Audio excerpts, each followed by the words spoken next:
নমস্কার, আমি মৌসুমী। আপনাদেরকে আমাদের চ্যানেল মনোরম মুহূর্তে আরও একবার স্বাগত জানাই। আশা করছি আপনারা সকলে ভালো আছেন এবং সুস্থ আছেন। চলুন, আজকে আমি হাঁটতে বেরিয়েছি। আমার বাড়ির এটা একটু পিছনের দিকে। আমি জেনারেলি এই রাস্তাটা দিয়ে খুব একটা বেশি আসি না। তো রাতে বৃষ্টি হয়েছে। সকালবেলার বাতাসে এখনও ভেজা মাটির গন্ধ লেগে আছে। চারপাশ এতটাই নীরব যে মনে হয় একটা শুকনো পাতাও যদি মাটিতে পড়ে তার শব্দও শোনা যাবে। এখানে সকালগুলো বেশ অন্যরকম। বিশেষ করে রবিবার হলে তো রাস্তায় মানুষ প্রায় দেখাই যায় না। সবাই যেন নিজের মতো করে শান্ত সময়টা উপভোগ করে। কোনো তাড়াহুড়ো নেই, কোনো অযথা শব্দ নেই, শুধু নীরবতা আর প্রকৃতির মৃদু শব্দ। এই দেখুন, এখানে একটা খেলার মাঠও রয়েছে। শীত ধীরে ধীরে বিদায় নিচ্ছে। গাছের ডালগুলোতে নতুন কুঁড়ি ধরেছে। কোথাও কোথাও ছোট ছোট ফুলও ফুটতে শুরু করেছে। মনে হয় প্রকৃতি আবার নতুন করে জেগে উঠছে। যত দিন যাচ্ছে না, এই দেশটার প্রতি আমার সম্মান ততই বাড়ছে।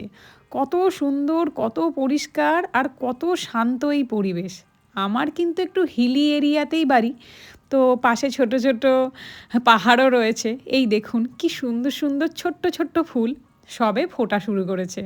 কখনো কখনো মনে হয় জীবনের সবচেয়ে সুন্দর মুহূর্তগুলো হয়তো এমনই কোনো নীরব ভেজা সকালেই লুকিয়ে থাকে। যাক, বলতে বলতে আপনাদের সাথে কথা অনেকটাই হয়ে গিয়েছে। এরপর আমরা চলেও এসেছি আমাদের বাড়ির সামনে।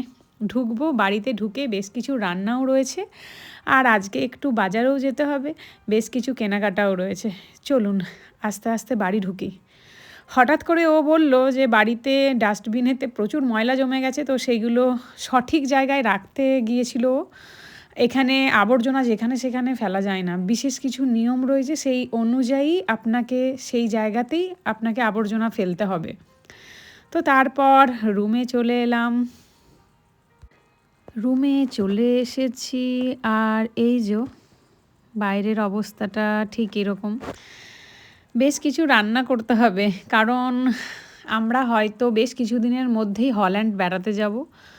তো এটা হচ্ছে হল্যান্ডে যাবারই সিজন বলতে পারেন। তো আস্তে আস্তে রেডি হয়ে নিয়ে আবার বেরিয়ে পড়েছি। একটা ব্যাগ কিনতে হবে আজকে আমাদেরকে। তো সেই জন্য দুজনে মিলে এখানে বাসের জন্য অপেক্ষা করছিলাম। বেশ কিছুক্ষণ অপেক্ষা করতে হয়েছিল, কারণ আমরা সঠিক টাইমে নিচে নামতে পারিনি, একটু দেরি হয়ে গিয়েছিল। তো সেই জন্য 15 মিনিট আমাদেরকে অপেক্ষা করতে হয়েছিল দুজনকে। তারপর আমাদের খুব পছন্দের জায়গা হচ্ছে গ্যালারিও, সেখানে চলে গিয়েছিলাম। এখানে ও প্যান্ট দেখছিল, কিন্তু কোনোটা ওর পছন্দ হচ্ছে, কোনোটা ওর পছন্দ হচ্ছিল না। তারপর আমরা ব্যাগের সেকশনে চলে এসেছিলাম। কোন ব্যাগটা নেব সেটা আমি ঠিক করতে পারছিলাম না, কারণ এখানে অনেক ধরনের অনেক ব্র্যান্ডেড ব্যাগ ছিল। তো এখান থেকে দুটো ব্যাগ আমরা দুজনে মিলে অনেক কষ্ট করে চয়েস করেছি। তো এই দেখুন, এই ব্যাগ দুটো আমরা নিয়েছি। তো ও আমাকে সব শেষে বলল ব্ল্যাকটাই নেওয়ার জন্য, কারণ ব্ল্যাকটা সবার সাথে সুন্দরভাবে যাবে সেই জন্য। ব্ল্যাক ব্যাগটা নিয়েও নিয়েছি। দাম পড়লো ওই 69 ইউরো, মানে ধরুন ওই 7,000 টাকার মতন দাম পড়েছে। তারপর ব্যাগটা নিয়ে আমরা আরও 4-5টা ঘুরছিলাম। এখানেতে বেশ কিছুক্ষণ আমরা দাঁড়িয়েছিলাম। এখানে হলিউডের কাস্টিং চলছিল। দুজনে মিলে বেশ কিছুক্ষণ দেখছিলাম যে কিভাবে হলিউডের কাস্টিংগুলো কীরকমভাবে হয়। খুব বেশিক্ষণ দাঁড়ানোর টাইম নেই, কারণ আমাদের অলরেডি খিদেও পেয়ে গিয়েছে, আমাদেরকে কিছু খেতেও হবে, আবার একটু মিডিয়া মার্কেটেও যেতে হবে। তো সেই জন্য একটুখানি দেখছিলাম, মানে খুব বেশি দেখিনি। নিচেতেও নেমে দেখা যেত, কিন্তু আমরা ওপর থেকেই খুব সুন্দরভাবে দেখা যাচ্ছিল বলে ওপর থেকে দেখছিলাম। তারপর মিডিয়া মার্কেটে চলে এসেছি। এখানে বিভিন্ন ধরনের জিনিস দেখছিলাম। মেনলি আমাদের দেখার ইচ্ছে ছিল হেডফোন।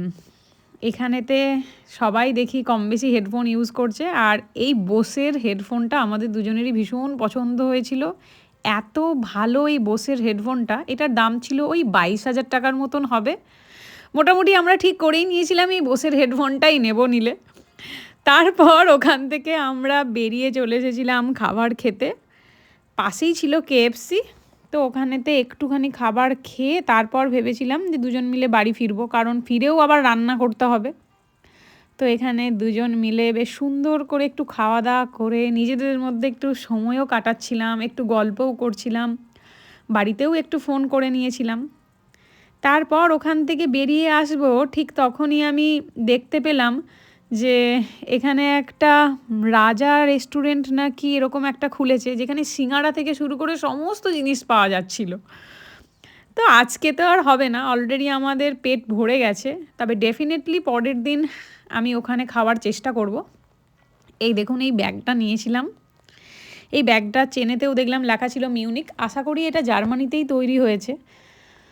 তো ওই 69 ইউরোর মতন পড়েছে, একটু বেশি, ওই 70 ইউরো, 99 মানে তো ওই 70 ইউরোই হচ্ছে, ওই 7,000 টাকার মতন। তারপর বেশ কিছুক্ষণ ধরে খাবার বানালাম, ওর পছন্দের খাবার হচ্ছে বিরিয়ানি, ভীষণ পছন্দ করে।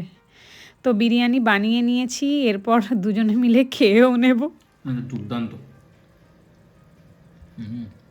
যাক, খাওয়া দাওয়া শেষে আমি আমার যে প্রিয় জানালা, যার বাইরে প্রতিদিন যেন কেউ জল রঙে আকাশে ছবি এঁকে দেয়, সন্ধ্যা নামার ঠিক আগে যখন সূর্যটা ধীরে ধীরে ডুবে যায় না, তখন পুরো আকাশটা লাল, কমলা আর বেগুনি রঙে ভরে ওঠে। মনে হয় কোনো অদৃশ্য কোনো শিল্পী না তার তুলিতে আলতো করে রং মিশিয়ে দিয়ে গেছে দিগন্ত জুড়ে। যাক, আপনাদের কেমন লাগলো আমার ব্লগটা অবশ্যই জানাবেন। যদি ভালো লেগে থাকে লাইক, শেয়ার, কমেন্ট করবেন। আপনারা প্রত্যেকে ভালো থাকবেন, সুস্থ থাকবেন।